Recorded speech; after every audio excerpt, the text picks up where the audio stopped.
afternoon. Thanks for joining us Across the Fence. I'm Fran Stoddard.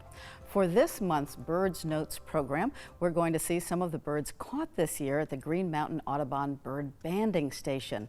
And joining us from the Audubon Center in Huntington is bird expert and conservation biologist Mark LaBarr. Thanks so much for being with us again, Mark. How you doing? Yeah, it's always great to be here, Fran. So tell us about the Audubon Bird Banding Station and what you're seeing there. So one of the cooler parts of my job is I am a licensed master bird bander. I'm federally licensed to be able to handle small birds and to catch them. And we've been running a banding station here at Audubon at the Green Mountain Audubon Center since I started, so about 25 years ago. The banding program is kind of authorized and run through the U.S. Fish and Wildlife Service, and we're working with the Institute for Bird Populations, which runs a program called MAPS, which stands for Monitoring Avian Productivity and Survivorship. So every year we go out and we band during the summer months, trying to catch birds that are breeding there and their youngsters.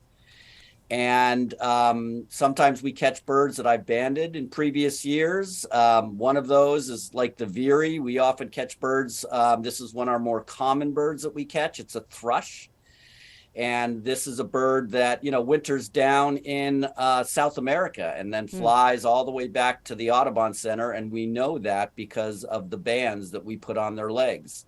These little bands have unique numbers on them. And so we can track birds not only over the course of the summer, but we can also track them over the course of number of years. And that gives us, or it gives the Institute for Bird Population some ideas as far as how long these birds live. Fantastic. And how do you catch the birds? I mean, there's one thing about holding them and knowing how to hold and band them correctly, but how do you catch them?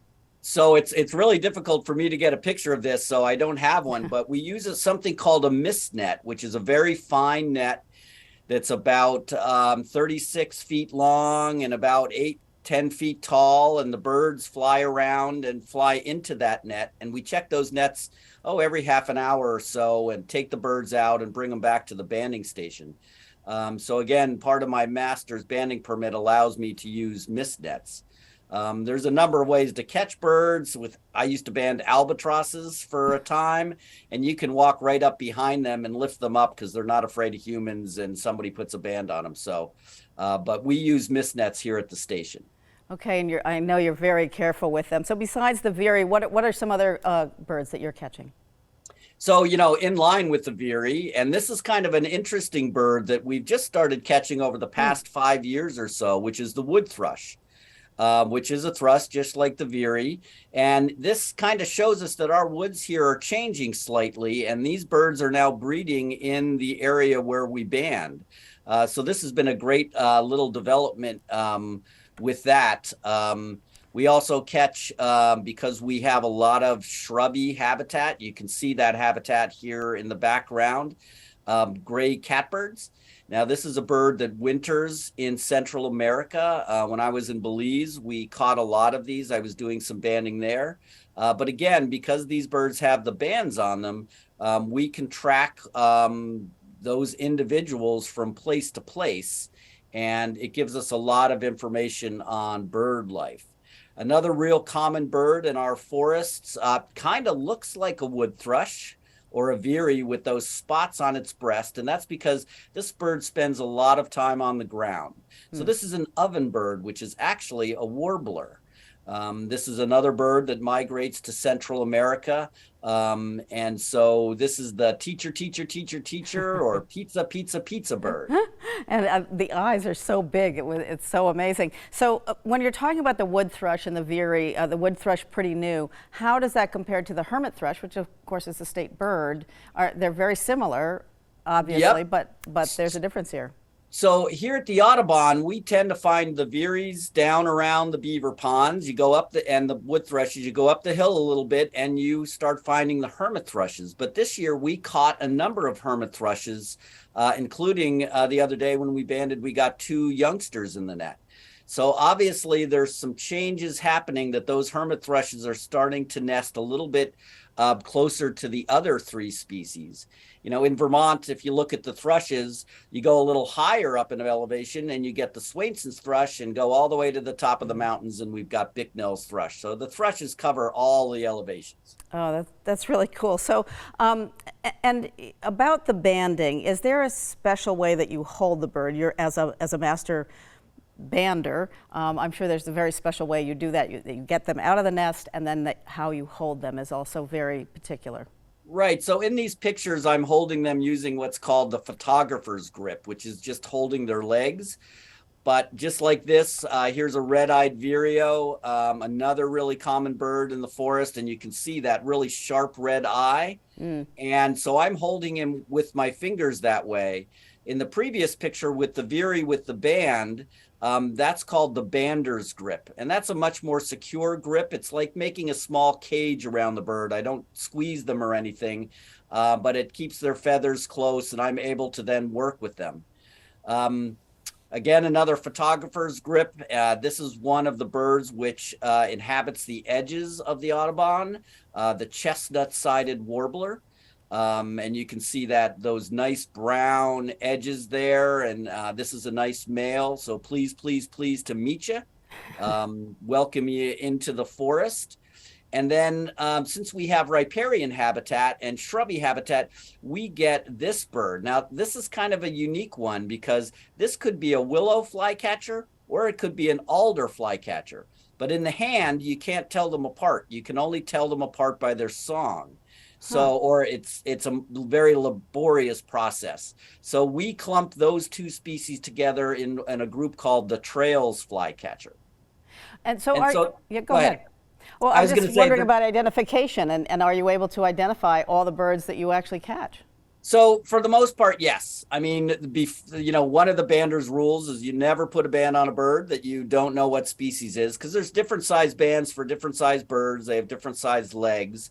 But I've been doing this long enough that it's rare for me to let a bird go because I don't know what species it is.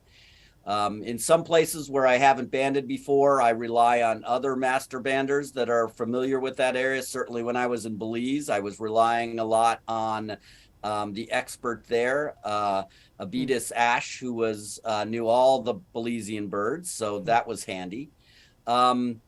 But yeah, for the most part, we're catching birds that are here during the summer that they're in my backyard, so I know them pretty well. Yeah, I'm sure. And what can you determine by looking at the birds? So a lot of different things. We can determine how old they are. We can look at different plumage characteristics on them, how their feathers are molting, and that'll let us know whether it's what we call a second-year bird or a bird that hatched the previous year or an after second-year bird. We can tell if it's a young bird because, with the thrushes, they all have spots all over them, so we can tell them. This bird, the common yellowthroat, this one's an easy one because the other thing we wanted to try to determine is what sex they are. And this is the male common yellowthroat, and you can tell that by that really black mask there, which the female doesn't have. So this is a bird that we catch in our swampy areas or wetter areas. And so we will collect the sex data, the bird, the species, the age. We'll take some measurements, we'll weigh them, and we'll record what net we caught them at, and then we release them. And you call that the photographer's grip. Are you actually taking the photograph while you're holding the bird? Yeah, so you have to get the distance right, and it's work with one hand. So there's lots of pictures that I take that aren't that good. Well, these are pretty impressive. What do you get really excited about? What was an exciting bird to catch this year? So, one of the things, we have a lot of different management that we do here at the Audubon, whether it's in our sugar bush, where the banding station's located, or up on the hillsides where we're doing some forestry, silviculture practices. So one of the birds that benefits from that silviculture work is the black-throated blue warbler. And so this is one that has started showing up in our nets over the past couple of years. And it's great to see that, because it means that this species is responding to some of those silviculture practices that we're employing here. And so that's one way that banding can really tell us the impacts of the work that we do and give us some feedback as to how the birds are responding to that. So that's a classy looking bird. And they normally they're a pretty common bird in the deciduous forests of Vermont. People hear them all the time, but don't necessarily see them. So it's nice to catch them in the net. Right. That was nice to see the red-eyed vireo. I could hear it, but I couldn't find it. Although a Carolina wren is in my flower box, which is really interesting. Those you can hear. Yeah. They are not a quiet bird. No, they aren't. So we have one last picture with us.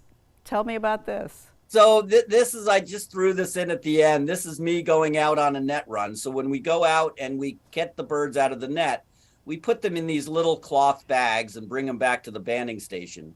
And that bag that's there was given to me by a fellow by the name of Manny, who was a young bander down in Belize. And he was Mayan, and it was made at the local Mayan co-op. So I like to carry that one around, because that's what he did. And he kept all his bags, and not bags with birds, just bags in his Manny bag. And so I'd like to tote that one around just to remind everybody that many of our birds here also end up down in, Central and South America, and we have to think about that too. I love that. So if you have a bird-related question, you can pass it along to Mark at the address that's going to pop up on your screen, or you can drop Mark an email. His address is mlabarr@audubon.org. So send him your questions and pictures, and he'll try to find answers for you on an upcoming edition of Bird Notes. Mark, thank you so much. This is an exciting season. Babies are being born. We have to be careful, keep the cats in maybe. Yes. Wonderful season right now. For sure. Okay, great seeing you, Fran. Okay, thank you, Mark. And thank you for joining us across the fence. I'm Fran Stoddard. Stay well.